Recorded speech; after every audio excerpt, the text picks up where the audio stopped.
Hi,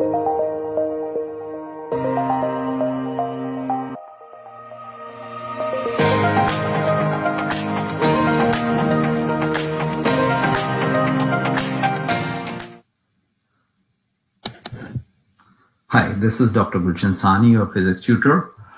This question is on gravitational potential energy, the speed of the object just before it hits the Earth in terms of gravitational constant, mass of the Earth, and radius of the Earth.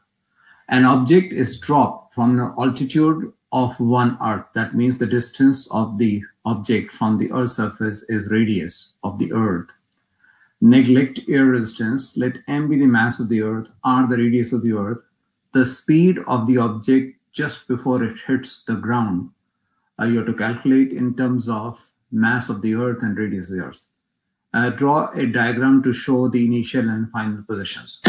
So the object is at a distance r from the surface of the Earth, so it is here, and then it is experiencing a force equal to big G m upon r square. M is the mass of that object, which is here, and big M is the mass of the Earth. And therefore, the gravitational force is G m upon r square.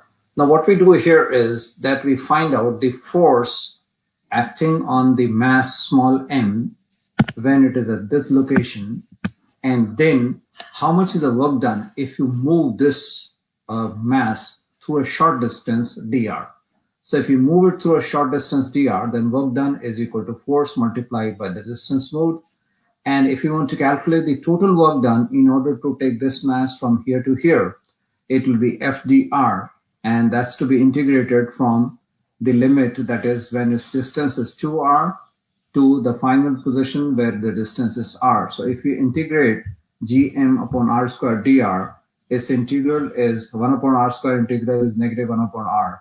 And if you plug in these upper and lower limits, the work works out to be gm upon r square is negative. Negative works means that this work is coming to you because the body is falling under gravity. So this work is available to you. That's why it is coming as negative work.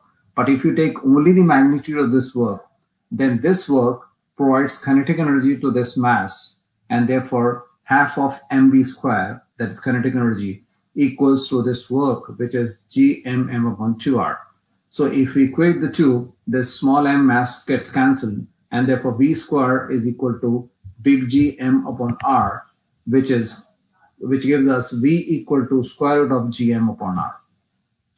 And this velocity is the velocity with which this mass will hit the Earth when it is moving from a distance of 2r from the center of the Earth to a distance r, that is to the surface of the Earth. So this is the simplest way of finding the work done or the kinetic energy gained by a body when it is dropped from a certain height from the surface of the Earth. Hope that should work. Thank you.